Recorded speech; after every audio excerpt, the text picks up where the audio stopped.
You guys are going to have something wonderful. I would like to introduce my friend Diane Bilboa. And Diane came here to Denver from Durham, North Carolina about 5 years ago.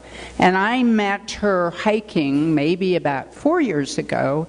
And since then, she has taught me more about theater than anyone who had knew nothing could learn.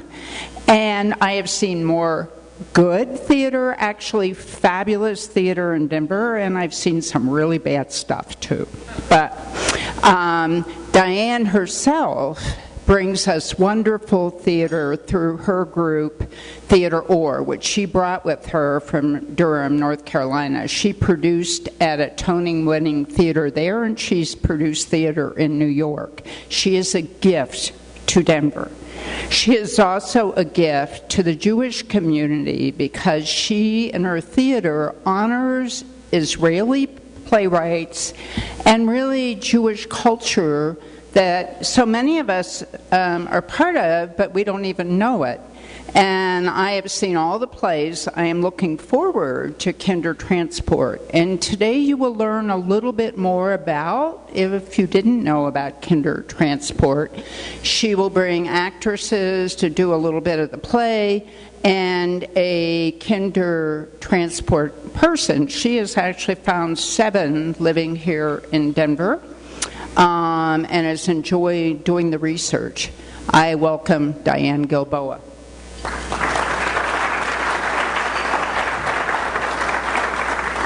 Thank you, Jean, and thank you, Club 31, for having us here today.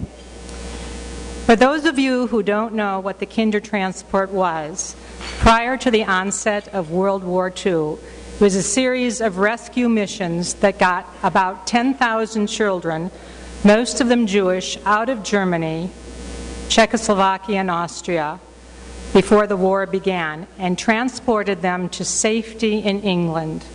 The majority of them never saw their parents again.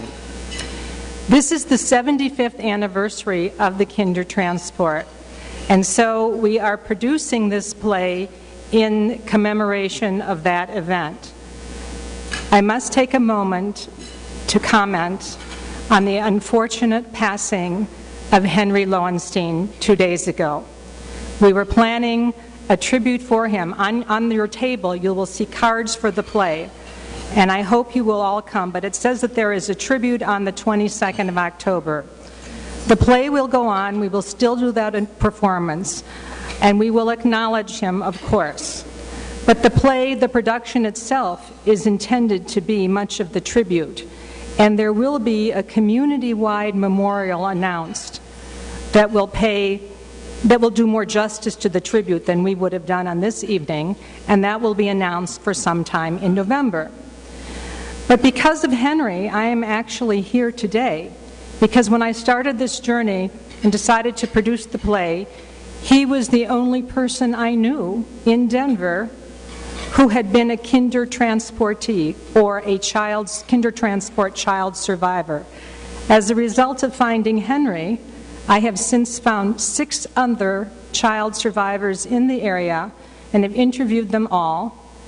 And one more note for Henry's legacy will be that because of finding all of these people, we will publish them in our program.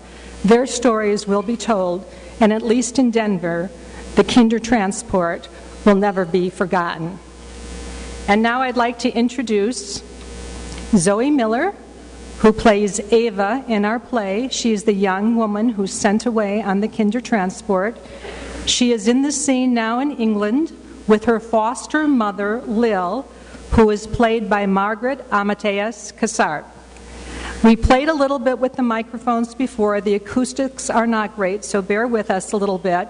In this scene, Ava wants terribly to place an ad in the newspaper to find jobs for her parents. She wants them to come to England.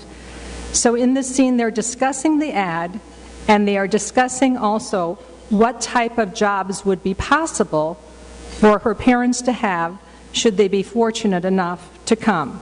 Ladies, the stage is yours. So, I am 9 years old and now have come to live my days in Manchester with a very kind lady and her family by the name of Miller. My mother and father, Helga and Warner Schlesinger, are not to come with me because they would be illegal to do so. But I am much sad that they have to be in Hamburg, in Germany, and that there are dangers for them because there are Jewish people. It is in your power to give them permit that they may come into England. Please, will you give it to them? Job will be here for them. I make sure of it. I remain yours faithfully, Eva Schlesinger. This is good. You write English better than our Nora, and she's been speaking it her whole life. I did it all the lunchtime. What about your sandwiches? Got ham in. I not to eat ham. It from pig. But I asked you, and you said yes. Then I think good to eat it looked. Oh, it is good. A special treat for us all. But mother see me, I think, and not be pleased. God not like. This is a law of the Jews. Look, love, if it's God you're worried about, the Lord Jesus said we needn't keep to the old laws anymore. They had their time years ago. Did they? Of course they did. They were made for olden times.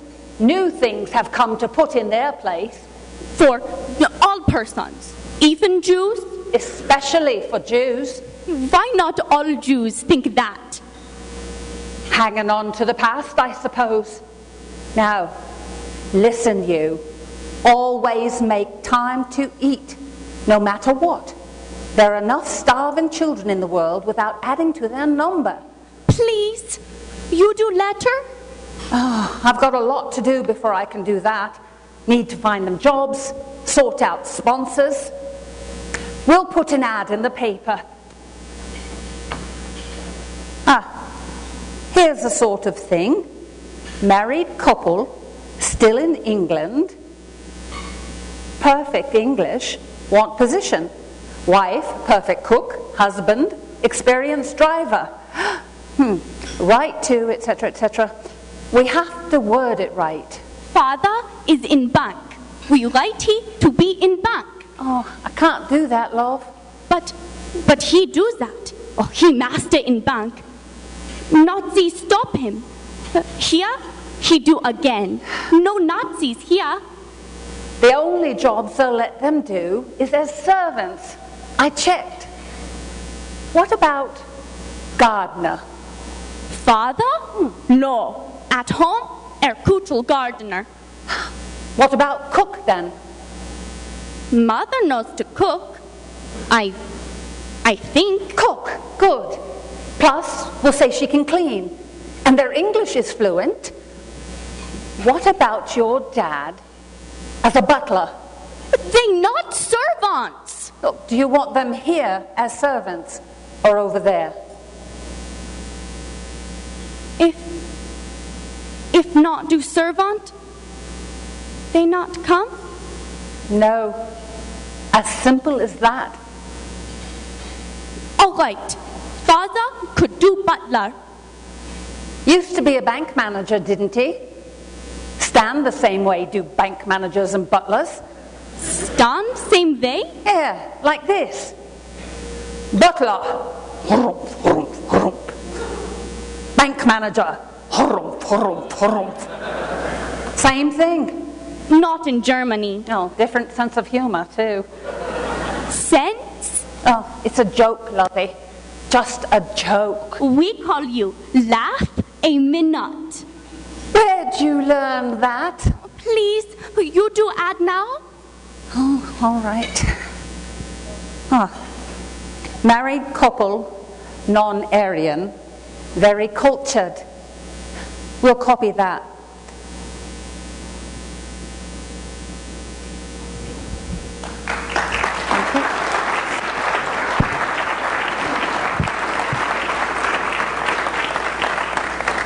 Now we have a very special guest for you today. We have Peter Ney, who himself is a Kindertransport child survivor. He has been an industrial designer, a human engineer in the space program, a trial lawyer, a judge on the Colorado Court of Appeals, and he has written a book, Getting Here, From a Seat on a Train to a Seat on the Bench. And he is here now to tell his Kindertransport story. Peter Ney, thank you.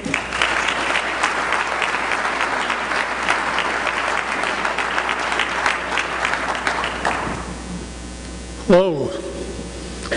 I was born on November 11th, 1931, which was the 14th anniversary of the Allied defeat of Germany in the First World War.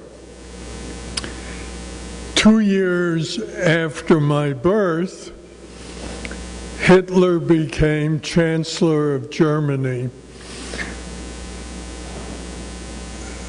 My father had a metal refining business, and my earliest memory is when I was with my parents. We were going near the castle, which is a central tourist attraction in Nuremberg, and there was a small parade, maybe 20, 30 people with flags and trumpets and drums, and all the people were going towards the curb to see this parade. Not that there was a real shortage of these kind of parades and demonstrations in Nuremberg, because Nuremberg was the center of the Nazi Party, and Nuremberg became known as the city of the party. And I, as a 6-year-old, ran to the curb to watch these flags and trumpets, and my father pulled me back and said, no, this is not for us. And I, as a 6-year-old, started to scream bloody murder. What do you mean it's not for us? Everybody else is watching this parade. And they physically had to drag me away. And then when we got to our apartment,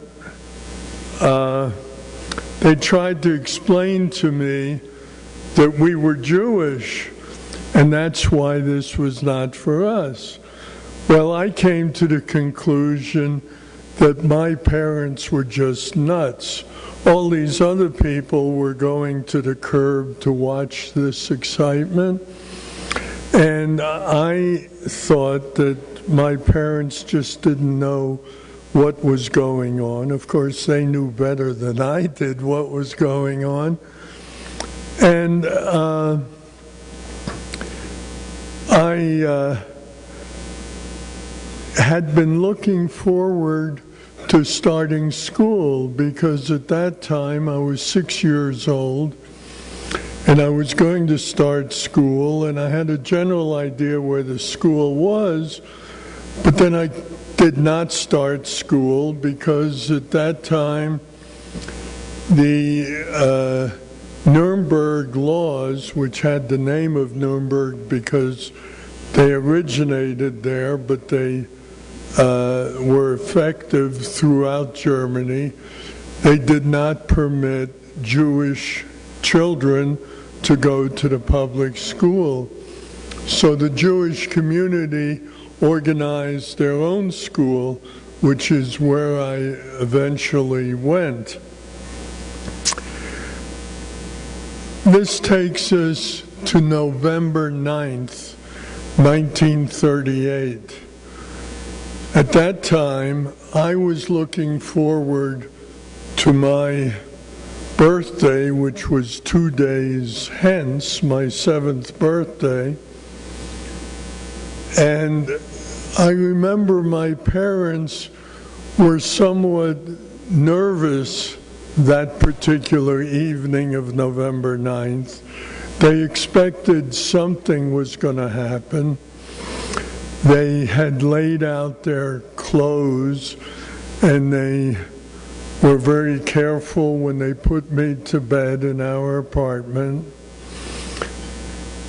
And as I say, I had been looking forward to my birthday, which was going to come in 2 days.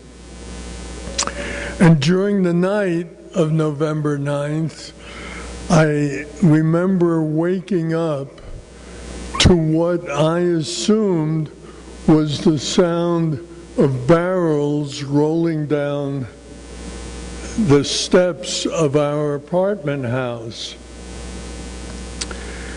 And I woke up and I realized that I had been in a dream. And then all of a sudden the lights went on and my mother rushed over to my bed. She picked me up and carried me out of my room. She carried me down the hallway of our apartment, and we passed what was the living room, which had been lined with books. And I saw that the bookcases had been pulled from the wall, and the books were spilled out, and they were at various angles as they hit the furniture. And I saw my father standing there with some people in uniform, and he had his hand out, and in his hand he was showing them the Iron Cross that he had been awarded during the First World War for heroism. Well, anyway, that was just a fleeting view that I had of the scene in the living room. My mother carried me out of the apartment, and we went up a series of steps to the attic of that apartment house. And when we went up those steps, I saw that there were people sitting on the steps, and I noticed that they were all either children or children with their mothers, and I didn't see any males there at all. And we sat there, and everybody was speaking in very low tones, and we heard the crashing and breaking of furniture and the breaking of glass. And after some time, the breaking sound stopped, and then I saw my father and some other men come up their steps to join the rest of their family. That was November 9th, 1938, which was then known as Kristallnacht, the night of broken glass, where these occurrences occurred all over Germany. After that, I remember my father came home with a suitcase, and that suitcase was packed and repacked with my clothing, and I was told that I was going to go to England, and I was to meet somebody in England, in London at Liverpool Station. As a 7-year-old, I really didn't understand the whole thing. But one day in January 1939, I with my family drove to Frankfurt where my grandmother lived, and then the next morning I was taken to the train station, and it was absolute havoc at the train station. And there were a lot of other kids there, and as usual, there was the yelling of the loudspeakers. At that time, I think the only way the government would communicate was by screaming. And so I was told that the children should go to this particular platform, but the parents had to remain at another platform. So I, with my suitcase, went to the platform. I was totally confused, of course, but I found a seat on the train that was next to a window, and I saw my parents standing on the platform, 2 platforms away, and they were crying, and I thought, they still don't get it. If they're so sad about putting me on the train, why did they put me on the train? And my father had given me a silver pencil, which I put in my overcoat. This was January. And going through the train were men in uniform who were, again, screaming. And they said, anyone who's got anything of value, turn it over now. And I thought of the silver pencil that my father had given me. And when he gave it to me, he said, as a memory, keep this pencil. And so at that time, I was even more confused. Why is this a memory? They're supposed to meet me in England shortly, whatever that meant. But when we were told to give up everything that was of value, I made the first political statement in my life. I reached in my pocket, took out the silver pencil, and slipped it under my belt into my underwear. That pencil was in my underwear through the whole trip to England.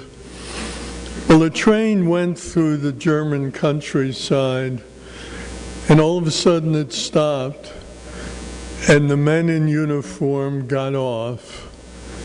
And then the train went on for a very short period of time. And there were teenagers on the train. I was one of the youngest, being just barely 7 years old.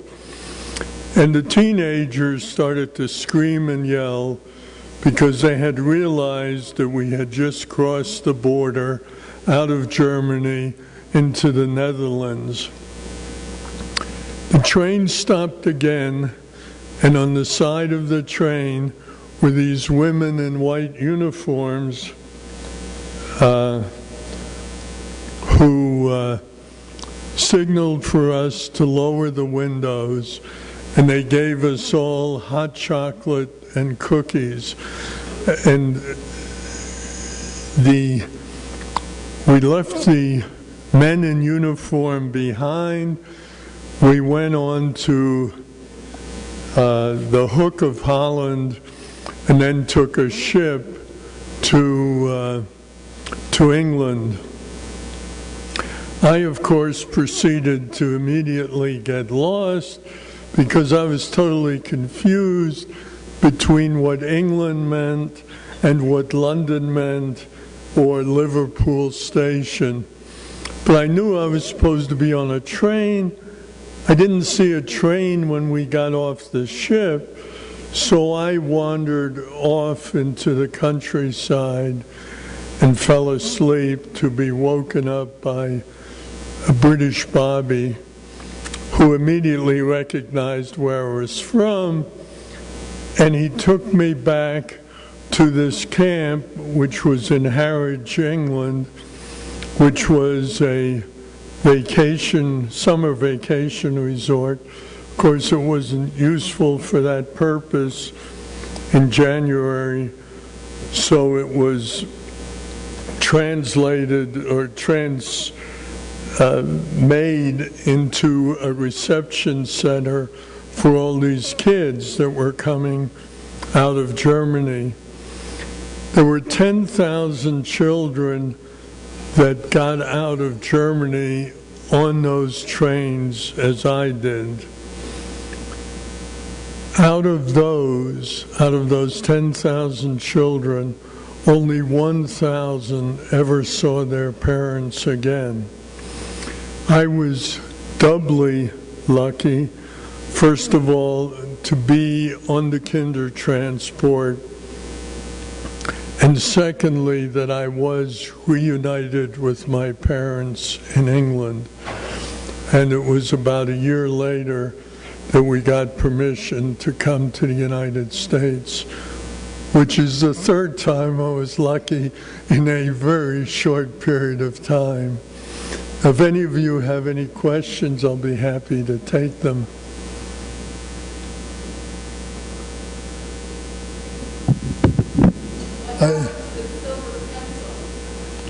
I still have it.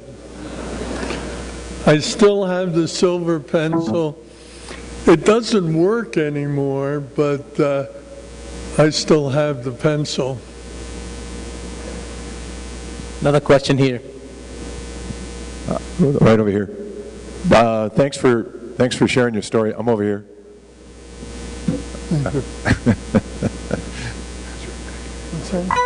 I'm right here in the light. Okay, whoever that is. Do you know who orchestrated the kinder transport? Pardon me? Do you know who orchestrated the kinder transport? Put it all together to get the 10,000. That's a very interesting story. The kinder transport was organized by the government of the United Kingdom in reaction to Kristallnacht, you know, the events. And it's amazing.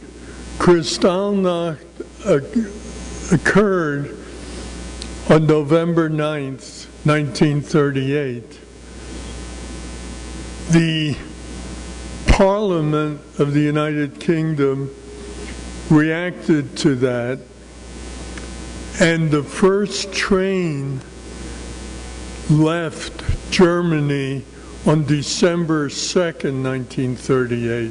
So it was less than a month from the event to the organization of the kinder transport. And there were several people who were notable in organizing it. One of them is Sir Winton. He was knighted by the Queen many years later, who's still alive. He's over 100 years old, who lobbied in the Parliament of the United Kingdom for the passage of this legislation. He then went to mainland Europe and brought out children from Austria and Czechoslovakia. And he, before this event, was a clerk in a banking company, but he just was sort of taken away with this, and he was one of the real individuals. The other people, the other lobbyists for this legislation were Quakers and, of course, the Jewish community in the United Kingdom. I think that would be it. Yeah, okay. Thank you. Thank you. Right. Let's all thank Peter for his story.